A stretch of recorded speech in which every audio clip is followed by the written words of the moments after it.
if you write down everything that you're afraid of or everything that makes you anxious, a month later, when you look at the list, probably 95 to 98% of them were totally for no reason. And that's because what does our brain do? Predict.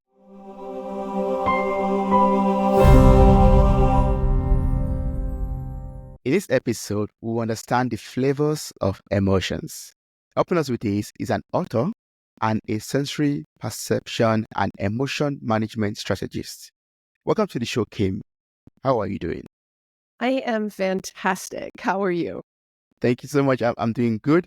I'm so happy that you took the time out to deal with all of the technical issues we had before recording. I really admire that. Thank you so much for joining me. I'm so happy to be here. Yes, the tenacity of it all. It's so awesome. And that's why I'm super happy that you're here, because I would love to learn so much from you. Your book is very beautiful, like I said before we started recording. And I believe there's a lot that we could learn from it, especially when it comes to emotion and dealing with our emotions too. And that's why I would like us to start out with your story, because you are no stranger to it. You didn't just write a book out of the blues. You experienced rock bottom. I would like us to just talk about what you learned and how your life experience was like, losing the life that you built and having to start all over after even believing that you've gotten what you wanted out of life. Yeah, I'm not a spring chicken. So when we go back to the beginning of my life, that was in the 60s. And when I was 5, which, the first 5 years are very formative. And when I was 5, I was sexually abused by a family friend. And then really from 5 to 9, I had a series of similar type events. And, that really lays a foundation for you as an adult too. And then as a young girl, I was growing up with a mother who drank, and alcoholism got a lot, more out of control the older that we got. So that really affected me. And she ended up passing from alcoholism, cirrhosis of the liver, when I was 30, was just a few days after my 30th birthday. And, that was really difficult. And, there was also an event, we don't have enough time here, but there was also a spiritual crisis that I went through in the religion that I had been raised my whole life.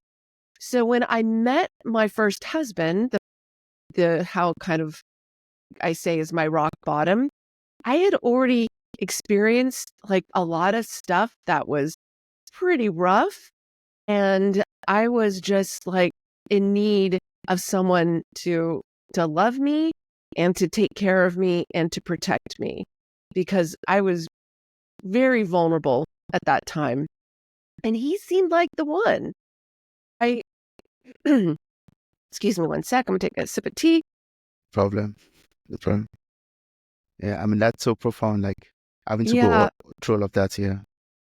And then I went into this marriage. I put him through chiropractic college, and I gave up my career to help him with our business, because this was what we were going to build and grow and sell, right? Like we were just going to be,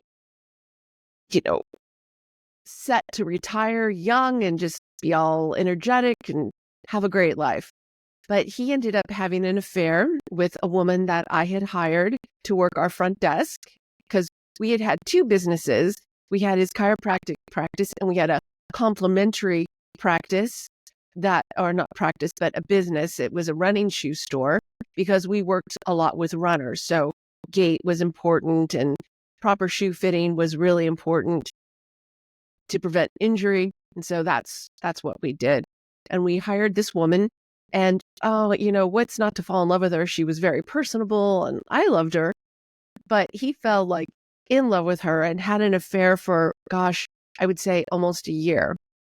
And what I had learned throughout my life, and what I talk about in my book, is like I literally was on the floor of my condo after he left me, and my heart was broken. My life was a mess. Like, what do I do when I get up? What do I do with my life? And I had this pattern going back from age 5, with my mother, like of pushing emotions down and being blind to things that you don't want to see emotionally. So something that you think could be upsetting or is going on, but I was emotionally blind to it. And a lot of things went on in my life, including that affair that I knew deep down inside was happening. Like, the core of me knew it, but my willful blindness was like so strong. I was just like, I am not going to look at this. I'm not going to see it. And finally, when I did, I lost how much time? A lot of time in my life because I wouldn't look. And so this got me on this path to try and figure out my emotions. I just didn't want this to happen to me again. I couldn't keep it from not happening, right? I mean, you know as well as I do, I can't control anybody else, but I can control me. That's so true. that is what really set me on my journey. And it culminated in this book that I wrote. But the thing that really, really pushed me into this direction, because, as you're reading and learning all these different things, I read a book called How Emotions Are Made, The Secret Life of the Brain. And it was really what changed my whole world. And it was because I saw the brain has a process. And my background is in implementing systems. And this had a system that I could connect to. And this repeatable process that the brain has, I related to. And then I thought, well, how do I make this repeatable process more relatable to me, to other people? Because everything I read in that book was so confusing at first. There was a lot of terms, scientific terms. I had to learn them. I really dug deep into interoception, into how emotions are made, because they're constructed, how our sensory systems work. What are all of our sensory systems? How do they play into this? What is consciousness, which is still a big question. And so that is what led me down this path, like really focused my trajectory and why I'm doing what I do today, because everything I've learned has been so helpful for me. And if anybody is afraid of their feelings, which many of us are, or was taught not to feel them, you're shutting down a major artery. It's like going around like this, putting your hands over your ears all the time. Like if you're just listening to this, you wouldn't see what I did. I put my hands over my ears because if you couldn't hear what's going on around you, you kind of puts you in danger. And yet I was putting myself in emotional danger because I wasn't listening to what my body was telling me. Wow, that's so deep. I mean, one thing I've already learned from what you said right now. Well, first of all, I'll say thank you so much for sharing that. I was like a life journey that's, I mean, I won't say you spend a lot of trauma, basically, a lot of painful experiences, a lot of painful moments. And I'm so grateful that you took all of that to be who you are today, make it positive to help other people's life out there. That's something profound. That's something awesome to do. Like taking all the, how you say, the lemons that life threw at you to make lemonade for us to drink right now and to learn from also right now. That's awesome. One thing that I learned from you right now is basically we cannot control everything that every other person does. We can only control how we accept things, how we feel things, or how we deal with what we feel or our emotions, basically. Yeah, how we respond also to how people treat us.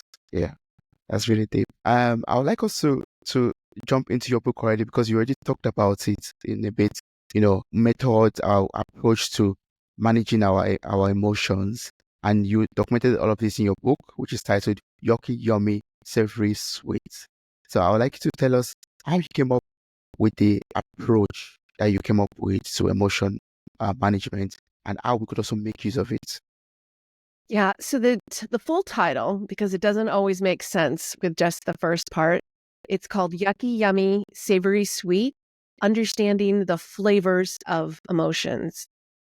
And I explained earlier that I learned from that fantastic book and actually others too now. That was my introduction because this concept of constructing emotions really makes sense, because that's what your brain does. It constructs everything that we have in life. They talk about the matrix, but that's not what I'm talking about. I'm saying that and science will tell you that when we see, we're not seeing with our eyes. Our eyes are the vehicles for the light waves that get turned into signals that the brain uses to predict what it is we're looking at. That's why we can see something, get it wrong, and then look harder, and that's what it is. You think you see your friend Joe, and then you look again. Oh, wait, that's not Joe. It's just someone who looks a lot like Joe. And so this happens with what we hear. It happens with what we smell, with what we taste. All of our sensory input is a prediction of the brain. So really, I don't know what you see. You don't know what I see, because what's in your head could be a little bit different than what's in my head. And that's why the philosophical question of what color red do you see versus what color red do I see is constantly being debated. But philosophy aside, we do have a brain that predicts, and it predicts our feelings too. And the thing about our feelings is that it's using multiple things to predict feelings, and that our feelings actually come in two flavors. So we have the feelings that we're used to hearing about, like love and anger, sadness and happiness. But we also have, excuse me, I have a little bit of a cough. Oh, sorry. We also have the feelings that we use to keep us alive. So there's constant communication going on in our body. If our liquid levels, our water levels are too low, we're going to drink water, right? If we've been drinking a lot of water and our bladder gets too full, we're going to feel the pressure. And so we empty just enough to make it happy. And we will drink enough water until the brain says, okay, it's done. And then it might say, oh, I need a little bit more. And then you'll drink more water. So this is that constant conversation. And those feelings that we get are from our brain's predictive nature, right? That's what it's doing. It's predicting how much water we need. Not enough, I'm going to get more. It's using for those other feelings, because that's all chemicals and different pressure points and internal communication going on. And then it's using everything going on in our outside world and our inside world to determine those other emotions. And what does it use to determine those? Our past experiences. Mm. So first, let me just say, does that make sense? Yeah, of course, it makes a lot of sense to me. Yeah. Okay, great. I just want to make sure I'm tracking. Some people are so busy thinking about this, and they're and they just get a little lost. So now we've got, and so I call everything that's going on in our inside and outside world, I call those the ingredients of our emotions. And then we've got the recipes. So from the minute, actually, from even prior to our birth, at about 7 months in the womb, we start hearing. We hear our mother's voice. We're hearing music. We're hearing other voices, but we really connect to the mother's voice. And we start to learn and associate it. That's why they say babies can't recognize anything. The brain is building the connections. And a parent is saying, oh, you're crying because you're are you hungry? And you learn what hunger pangs mean, right? So this is learning. We're born with emotions, and then we are taught from our bodies and from other people around us what those feelings mean. And that can include hungry or tired, and it can also include sad or happy. So we've got these definitions for what needs to happen for me to feel love. We have definitions of what needs to happen for me to experience anger. And it gets developed, and the brain uses these recipes for all of our future action. So how we felt yesterday is how we're going to feel today, and it's how we're going to feel tomorrow. these type of emotions unless we do something to change it, unless we get new information, unless we learn something. So for me, the question was, are we learning from the TV, from social media, from other people, or am I proactive in these recipes that really impact my life? And then that's when I came up with this whole emotion chef concept of understanding that process and helping me to be more proactive in the recipes that my brain has. Just like if you owned a restaurant and you wanted your cook to prepare certain kinds of food, you would taste it and give them feedback or change the recipe. And that's what I'm suggesting happens emotionally. And the key to this is that you can't change a recipe unless you taste it. And there's a sensory system inside of our body that tells us how we feel. And that sensory system is called interoception. Interoception sounds like interception. So I say it's how you catch your feelings. And if you've been pushing them down, guess what? You're not going to feel them or notice them as readily as if you were more connected to them. And so they've researched this. This impacts not just your emotional health, in those kind of what they call affective feelings, but also your physical health or what they call homeostatic feelings, because it's a one system, man. If you're pushing down those emotions, you're pushing them all down. So you might not notice you're hungry till you're starving, or you might not notice that you're sick until you're really sick. And so that's why this whole process of gaining interoceptive awareness helps you not just emotionally in the sense that we think about, but also physically.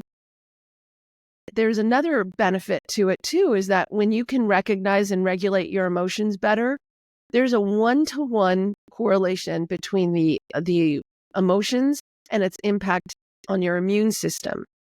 So if you can recognize them and regulate them better, meaning they don't get out of control, or you're crying all the time and you don't know why, like how my ex-husband, I can't tell you how many times I'm asking, well, how do you feel about this? And he's like, I don't know. You know better how you feel. So you're able to handle those emotions which impact your immune system. So the benefits are just outstanding to knowing how you feel. Yeah. And I think that would be my follow-up question, because knowing how to feel sometimes can be very challenging for a lot of us. So I'd like to know, how can we connect to our feelings, to our emotions? How can we avoid the temptation of just suppressing them? Because sometimes suppressing them could be the easiest way, could seem like the easiest thing to do, to just move forward and, just get on. Very good question. And so just doing little things. So I use food. Let me just say, I use food as a way to help you, as one way of trying to help you, because it makes a lot of sense, right? Because food is multiple ingredients. And guess what? We have multiple ingredients because we've got all these different sensory systems. Yeah. Flavor is also a product of multiple sensory systems. So not only do we have multiple sensory systems that we use for our emotions that they're created, but we also have multiple sensory systems that produce what we experience as flavor. Does that make sense? So Yeah, what it we makes see, sense. we know from COVID that if you can't smell, you can't taste. Mm. And so when we learn to connect and try and maybe capture more flavors in our food, we're connecting a little bit more to our sensory systems. And then if we notice how it feels going down in our body, how it feels after we eat it, we're connecting more to that sensory system. Now, you could also do another exercise. So if you were to just right now stop and say, okay, I'm going to feel my heartbeat. No, don't touch it. Just don't touch. No, for those of you who are For those of you who are just listening, he is touching his heart. And I'm just going to say, no, just try and connect to the pounding of your heart. And then practice that. Just take a few minutes a day. Notice, see if you can connect to the beats. Like, I've gotten so that I can feel my heart beating right now, even as I'm talking to you. I can't feel mine. That's okay. That's okay. I'm so disconnected from it. But because we're under a little stress, right? Like, okay. I've got you like under the gun, so to speak. Not really a gun. Not really, no. But what happens is you will start to notice things inside of your body. Like, if you think you need to eat, like, measure, like, how hungry am I? Like, try and see, like, is it a strong feeling? Is it a little feeling? Notice in the morning when you get up, like, how does the top of my head feel? How does my shoulder feel? Just connecting to your body. Those are interoceptive signals when you focus on a part of your body and you're able to feel it. Does that make sense? Yeah, it makes a lot of sense. Okay, good. Those are like simple things that we forget to do, yeah. Yeah, you can practice the heart stuff later. You don't have to do it right now. Okay. But I'm saying these are just ways to start to get comfortable with connecting, especially if you're not used to feeling inside of you. And then, you work up to it. In fact, I have a whole chapter dedicated to some exercises and what interoception is. And in the book, I also have how we can grow as emotion chefs for people who are really shut down to do these types of exercises and then grow into being connected to your emotions. Like, in any given moment, what was going on at the time? And how do you feel in your body? And then does how you feel in your body really make sense for what's going on around you? Understanding that if you are experiencing fear is like putting a blinder on. So if you were I like to use the jungle. If you were in the jungle and you're looking all around at beautiful antelopes and all this beautiful scenery around you, and all of a sudden there's a lion, do you see the scenery around you anymore? Yeah. No. You're focused on the lion. Yes. That's what fear does. And that's why fear is such a great tactic for politicians, for religious leaders, for business leaders, for any type of leader that wants to rule with fear. And that includes some parents, right? And so when we can recognize, wait, I'm feeling fear right now. Do I really need to be fearful? And look at more of what's going on. We can start to get in a practice that gets us questioning our feelings, because we want to be able to understand that situations, even similar situations, can be different. There's fine differences that can make a difference in how you feel. And knowing that it's the ingredients gives you this opportunity now to try and look at the world as just a bunch of ingredients of your emotions, so that you can say, that really shouldn't make me fearful. I shouldn't be this upset over what's going on. Maybe I'm just a little bit irritated. And so that irritation has a chemical effect on your body.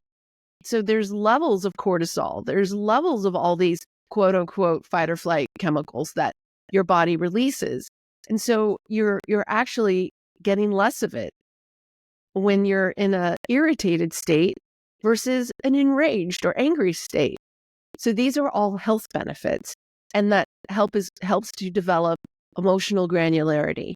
And what emotional granularity does is allow you to define your emotions more distinctly. And, that's what we do with food. So why wouldn't we? Yeah. I love that illustration. I mean, I love the way you make use of the ingredients. And that makes me understand your book even much more better right now, because we talk about cooking and dining and using all of these concepts as an approach to emotion management.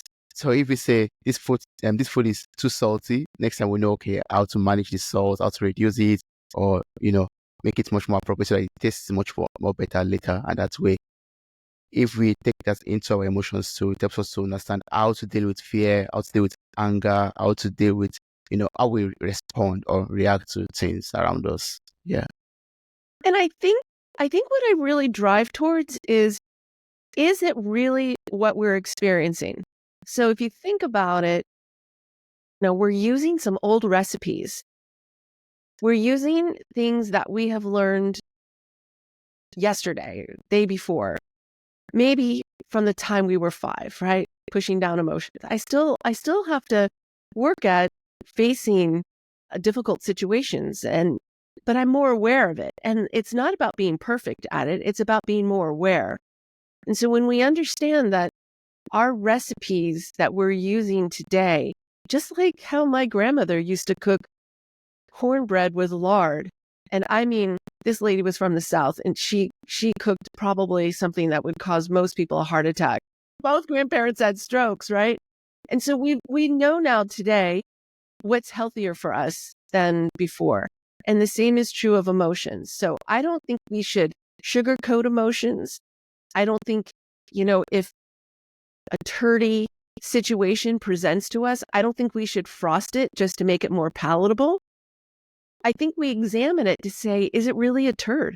It might be dark chocolate and you just don't know it, or bittersweet chocolate and you just don't know it until you really examine the situation.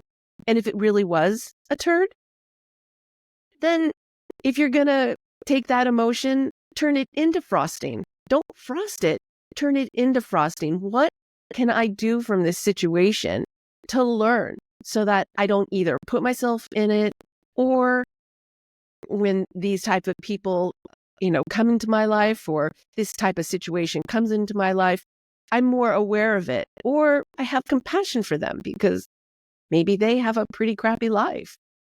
And so they're just handing their crap out to you. And I know I'm using those kinds of terms, but a lot of us deal with some really, really stinky situations in life. And so I used to frost mine. My mother's drinking, I frosted. My husband's cheating, I frosted. And so I don't want to frost it. I want to take it and turn it into something that is valuable to me. And hopefully now with this book, I'm turning my frosting to help other people. Yeah. That returns me back to what I said earlier, when I said you're taking all these lemons basically and turning them into lemon juice, or how do you say it? Turn it into lemonade for us to basically enjoy and to nourish our lemonade. souls. Yeah, to lemonade, exactly. To Yeah. help us to, nourish our souls basically, and help us to know what to do in order to become better beings in terms of feeling our emotions, understanding our emotions better, not allowing our brains to interpret them wrongly, and then also being able to manage our emotions. Yeah. Yeah. That's really the thing with lemons and lemonade is that there's lemons in it. You know what I'm saying? So you're just saying put some sugar on it. And so that's the distinction I want to make here, is that I'm not saying put sugar a sour situation. I'm saying make sure it's sour. It might not be. And if it is sour, then turn it into something that is more productive for you, that you can learn from every situation. You just got to take a minute and think about it. Yeah. Okay. I understand that. Don't just put sugar on it and make it sweet. That's like suppressing also your feelings. Take the lemons and use it to make a dish that requires lemon. Suppressing an opportunity for you to really examine what's going on and to change future recipes. Because remember, you're the owner of this kitchen that is cooking up your emotion recipes, and they do what you say. So if you say, wait, when this situation happens again, I don't want to look at it as a turd or as a lemon. I want to look at it as something else. I want to look at it as, I don't know what else you could do with lemons. I only said the dark chocolate, but you see what I'm saying? Yeah, yeah. It's about looking at that situation and being more aware. We just kind of skate by, and the more important part of really all of this is not just the health benefits, but it changes how you think, it changes your behaviors, and it impacts your decisions, because all of those rely on your emotions. Your emotions underlie everything. And as logical as you want to think you are, and I know people think, oh, I just made the most logical decision. Underlying every logical decision is a feeling, because you felt like it was logical, Mm. right? Mm. Yeah, And you're thinking to yourself, oh yeah, this is so logical, but your feelings tell you this is the right thing to do. that's true. Mm-hmm. Yeah. And that could be, a result from what we've experienced in the past also, like, our past experiences, past traumas, past, events could influence those feelings and influence our logical thinking, our very, very critical thinking skills that we think we have, and decision-making skills also. Yeah. Yeah, That's true. exactly. Yeah. Exactly. And it just expands our world, really. I think it does. It just expands who we are as a person, and it gives us more self-confidence, and we know who we are, what we want, what we don't want, what we need, what we don't need, what's important, what's trivial, you know, what do I prioritize, what is less important. Those those are important things, and it's our connection to our feelings that helps us to be more sure. We don't walk around saying, I don't know how I feel. And if it was the case that you didn't know how you felt, you have tools to kind of examine it. That's true. Well, thank you so much, Kim. I've learned so much from you. I mean, you went into so much depth and explained how we could manage our emotions. I really appreciate it. I just have one more question, and that's about, or maybe two actually. And that's Okay. about, yeah, no, you talked about everything you've talked about. I mean, are amazing, and there are things I would like to make use of in my life. But I always think about it in this way. It's always nice to hear things and try to apply them. But when it gets to reality, sometimes you get beaten by life itself and you don't know what to do.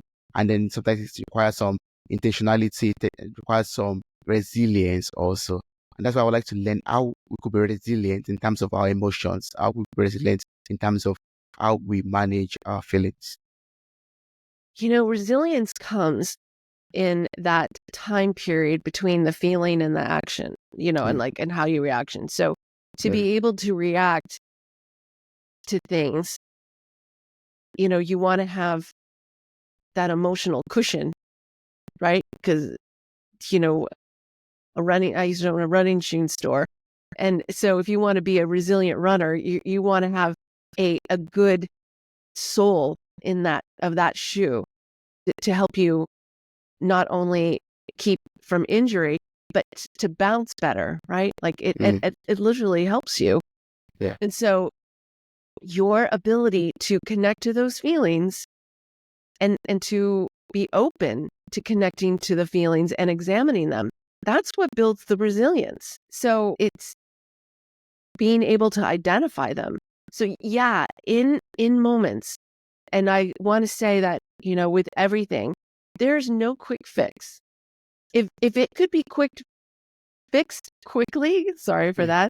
If it mm, could be fixed quickly, then nobody would have any problems. You wouldn't see all these emotional drugs out there. Here, let me help you with depression. And because this depression drug can cause this, I'm going to give you another depression drug to help you with that. All that does is keep us from really getting, I'm not saying everybody should be off of depression drugs, but my point is that if it was that easy, we wouldn't even have these drugs. And so it's just taking the time to recognize and just doing a little bit of it a day. Not trying to make it your life's, burden. Because if it's a burden, it's not going to be enjoyable. So that's why just start with noticing how you feel. Just start with then connecting to how you feel in situations.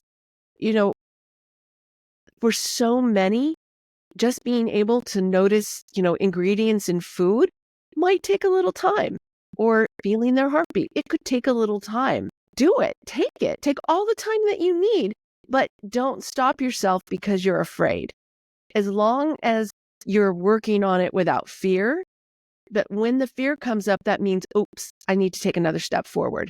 I need to try and go a little deeper. I need to try and do a little bit more. I'm not saying a lot more. I'm just saying it's a good indicator that you've hit a point now where you're ready to just take it a little harder. Just like in training, when you're training for anything, you got to push yourself a little bit harder to make it to your next goal. And that's why goals get beaten all the time. Like the fastest runner or whoever, they're like, no, I'm gonna go a little faster. I'm gonna beat this goal, and then they do. Yeah. So we have it in us, and just remember, fear is real or imagined, and that's a dictionary definition. So real or imagined, and most of them are imagined. Anxieties. If you write down everything that you're afraid of or everything that makes you anxious, a month later when you look at the list, probably 95 to 98% of them were totally for no reason. And that's because what does our brain do? Predict. Right. And we're working on helping it to predict better. That's really what I'm all about, is helping you to get a better predicting brain. Yeah. Oh, that's awesome. Once we're able to predict better, we'll be able to make right decisions. And I love what you said about, before we're reacting, there's those seconds that we have in between to really connect with our feelings and understand our feelings before responding to whatever input actions that is coming into us. And that helps us to be resilient also, yeah. And connecting with our body also helps us to be able to help our brain predict better in terms of, Yeah. And if you're taking care of yourself, if you're getting the rest and eating right and your body's in a good shape. So if you think about your physical energy, if it's low, just like a kitchen couldn't cook too well if its energy was low. So you got to take good care of the whole restaurant, right? And then your mood too. Like, so if you're in a really foul mood, let's just say you woke up, you're foul because you didn't get enough sleep. And that mood is going to taint the entire day's responses, because you're kind of laying the foundation for how you're going to respond until you consciously do something to change that mood. It's true. Wow, Kim, this has been a blessing speaking with you. I would like to ask you, for people out there who still have to ask more questions, who still want to learn more, and maybe also get your book, work with you, connect with you, what's the best way to do all of this? KimKorte.com, KimKorte.com. The book is on Amazon. And I have a YouTube channel that actually have a podcast too. So I missed that. My podcast is on YouTube, but it's also on most of the podcast players. And I think I just recorded my 8th episode and released it yesterday. So it's pretty new. And I'm recording my book. I think I told you about this before we got started. Yeah. I'm recording the book on audio, and it's going to be on YouTube. And so I'm going to have a chapter per video and give some, I'm not entirely sure what else I want to do with that, but I want to build a community of people who are interested in learning more or practicing, really, because, how to practice, how to get comfortable, because you can't spend your whole time just tasting food. That's like an athlete who wants to run participate in a triathlon, and all they do is run. They don't bike and swim. I mean, you got to do it all. Yeah. It's sports specific, right? And so we need to be specific with a goal of connecting to how we feel and our emotions. And that's where I'm headed. So if you want to stay connected to me, join me on my podcast, listen there. You can contact me on KimKorte.com, like I said. And, as I grow, I'm going to start building out this community. And it could just start with you, who's ever listening. Yes. Also, I'm going to place the link to your website in the show notes of this episode. I encourage everyone to visit, copy the link, click on the link, and reach out to Kim. Subscribe to the podcast, start listening already, and get the book. It's available on Amazon. Thank you so much, Kim. I really appreciate speaking with you today. I've learned so much from you from this conversation. Thank you. Well, I really appreciate you giving me this space to share with you because you're quite an enjoyable young man. Thank you so much. Thank you.